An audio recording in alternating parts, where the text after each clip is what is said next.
અહેમદાબાદ મિત્ર ન્યૂઝમાં આપનું સ્વાગત છે।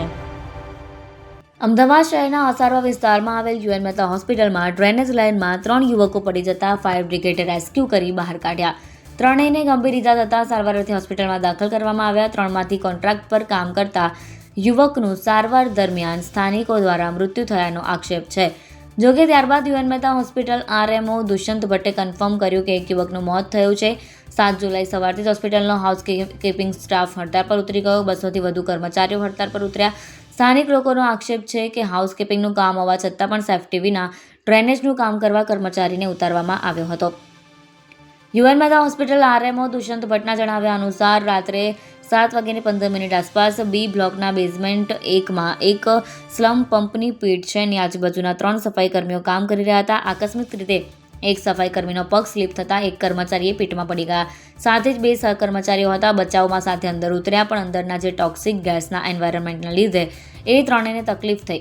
વધુમાં તેમણે જણાવ્યું કે એક જે અમારા કર્મચારી હતા એમને તો તાત્કાલિક જ અમારા જે આજુબાજુના જે સ્ટાફ હતા તેને બહાર નીકળીને રેસ્ક્યુ કરી લીધા। બીજા સ્ટાફને 2 સ્ટાફ જે અમારા કર્મચારીઓને રેસ્ક્યુ કરવા માટે અમે ફાયર ટીમને બોલાવી અને તેને રેસ્ક્યુ કર્યા। ત્રણને સારવાર હેઠળ લીધા। એમાંથી એક કર્મચારી સ્ટેબલ હતા અને તાત્કાલિક થોડી વારમાં એ સ્ટેબલ થઈ ગયા। બીજા 2 કર્મચારીઓની હાલત ગંભીર હતી, તેમને સારવાર આપવામાં આવી। બીજા જે એક સભ્ય છે સફાઈ કર્મચારી અત્યારે ક્રિટિકલ હાલતમાં છે, એમના માટે અમે અત્યાધુનિક જેટલી ટેકનોલોજીથી સારવાર ચાલુ છે। આખી ડૉક્ટરની ટીમ, સર્જન, કાર્ડિયોલોજિસ્ટ બધા જ એમની પાછળ લાગેલા છે અને એમની કન્ડિશન ઇમ્પ્રૂવ કરવા માટે પ્રયત્ન કરી રહ્યા છે। ત્રીજા કર્મચારી સ્વસ્થ હાલતમાં છે અને અત્યારે સારવાર હેઠળ છે। આરએમઓ દુષ્યંત ભટ્ટે કહ્યું કે સેફ્ટીનું ધ્યાન રાખવામાં આવ્યું હતું, એ છતાં પણ અમે અત્યારે આજથી અમારી જે સંસ્થાકીય તપાસ ચાલુ કરી છે। જો આ વસ્તુમાં અમને કોઈ પણ જાતની સેફ્ટીમાં કોઈ લેપ્સિસ જોવા મળશે તો જે પણ કોઈ માણસો હશે કે જે આ ઘટના બની છે એના માટે ગુનામાં જેની સંડોવણી હશે એને અમારી સંસ્થાકીય અમે જે પણ કડક કાર્યવાહી કરીશું, જરૂર પડશે તો એમને ફરજ મુક્ત પણ કરશું।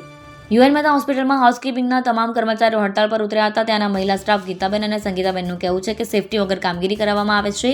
જે 3 કર્મચારીઓ જે ગટરમાં ઉતર્યા હતા તે લોકો ડ્યુટી પતાવીને ઘરે ગયા હતા, છતાં ફરી પાછા બોલાવવામાં આવ્યા। મહિલાઓનો આક્ષેપ છે કે અમને સેફ્ટી વગર બારીઓના કાચ સાફ કરવા માટે ઉપર ચડાવવામાં આવે છે। જો કોઈ મહિલા વિરોધ કરે તો તેને નોકરીમાંથી બરખાસ્ત કરવાની ધમકી આપવામાં આવે છે। અહેમદાબાદ મિત્ર ન્યૂઝની યુટ્યુબ ચેનલને સબસ્ક્રાઇબ કરો અને બેલ આઇકોન જરૂરથી દબાવો, જેથી દરેક મહત્ત્વના વિડીયોની નોટિફિકેશન તમને મળતી રહે।